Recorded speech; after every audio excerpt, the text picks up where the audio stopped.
마태복음 16장입니다. 16장 1절에 보면 바리새인들과 사두개인들이 나오는데 율법학자들과 함께 유대교의 대표적인 종파들이었습니다. 사두개인들은 이곳에서 처음 나오고 있는데 신약에 14번, 마태복음에서 7번 나옵니다. 바리새인들은 100번이나 나오고 있는데 두 종파는 신학과 정치, 신앙 규범 등에 있어서 정반대 입장에 있었고 서로 적대시하였습니다.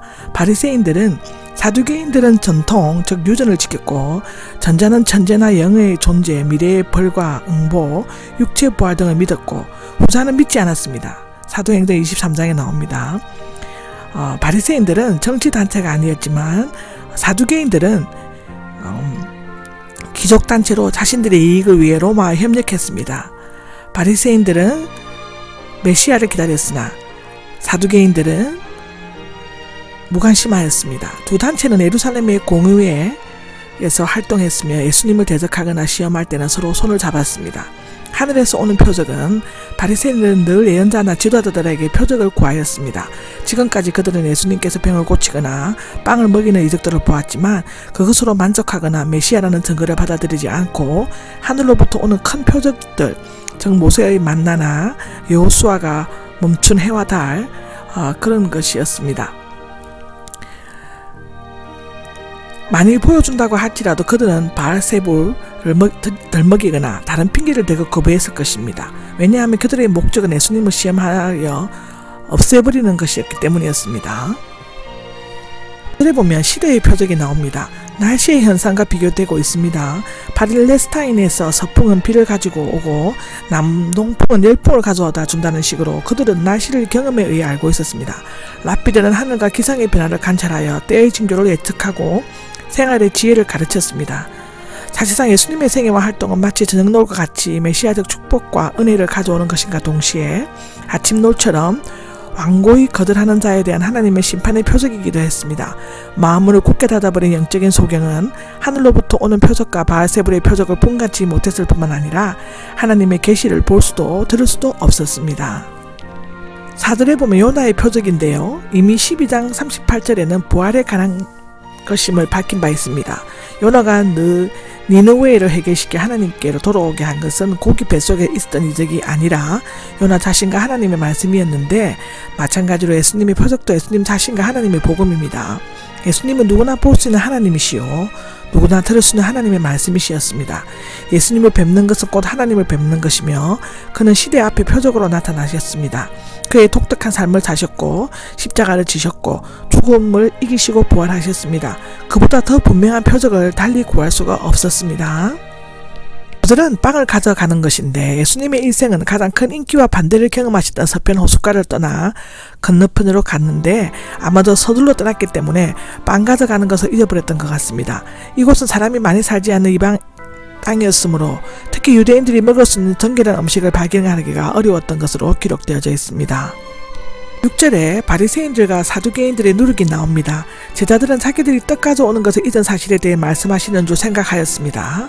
제자들은 언제나 물질적으로 생각하려고 했고 이 때문에 주님은 늘 그들의 모리와 우둔함을 꾸짖었습니다.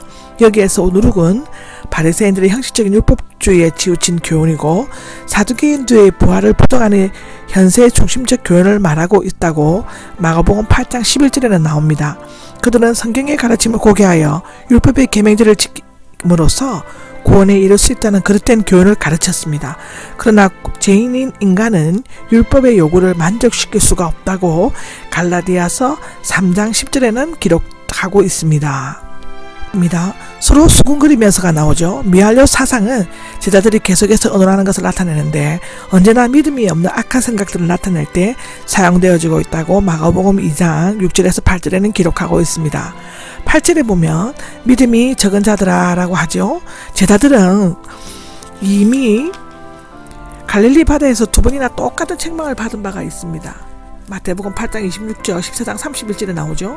또한 그들은 이미 두 번이나 빵의 이적 사건을 통해 예수님께서 함께 계시면 떡에 대해 걱정할 필요가 없다는 것을 경험적으로 알고 있었습니다. 그러나 그것은 확실히 믿기에는 그들의 믿음의 분량이 너무 작았습니다. 9절의 바구니는 마가복음, 마태복음, 누가복음, 요한복음에 다 나옵니다. 10절의 강주리는 이것 또한 마태복음 15장, 16장, 마가복음 8장, 사도행전 9장 25절에도 나옵니다. 각기 5,000명과 4,000명을 먹이고 난 후에 담은 그릇들은 나타내는데 병행기사들에게도 일관되게 바구니와 강주리로 구분된 것은 두 사건이 전혀 다른 것임을 나타내기 위한 것이었다고 성경은 기록하고 있습니다. 들의 빌리보 지방에 있는 가이샤라가 나오는데 개역 성경에는 가이시아 빌리보로 되어 있습니다.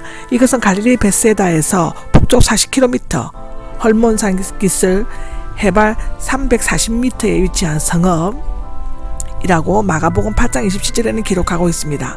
지중해 안에 있는 가이샤라와 구분하기 위해 빌리보를 붙였는데 헤롯 빌립이 로마 황제 디베뇨 가이사를 기념하는 의미에서 가이샤라라고 불렀다고 사사기 18장 7절에 마가복음 8장에 기록되어져 있습니다. 구약에서는 라이스 또는 단 지금의 바니아로 기록되어져 있습니다. 로마인들의 심판을 예비하는 곳에서 예수님은 자신이 메시아임을 고백해 하셨습니다. 인자를 누구라고 하느냐라고 하셨는데 예수님은 하나님의 아들이셨지만 스스로 낮아지셔서 여인의 후손으로 인성을 지니신 사람의 아들로 자신을 나타내셨습니다. 민수기 23장, 시편 8장 4절, 에스겔 2장 1절에 나오죠.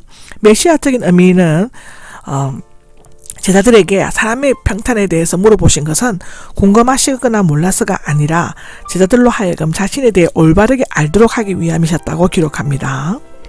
들에 보면 그들은 각 세례 요한, 엘리야, 메시아가 나타나기 전에 올 것으로 기대했다고 하고 에레미야는 고난의 예언자로 고난의 종 예수님과 가장 닮은 유대 독립전쟁 때 유다 마카바르 환상 중에 격려했다고 합니다. 예언자들 중에 한 분, 예언자 하나가 다시 살아났다. 누가복음 9장 19절에 나오는데 모세와 같은 예언자라고 신명기 18장 15절에는 기록하고 있습니다.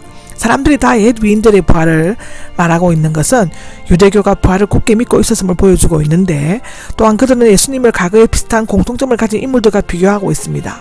예수님은 그들과 비교조차 할 수 없는 종말의 메시아임을 간파하고 있었습니다.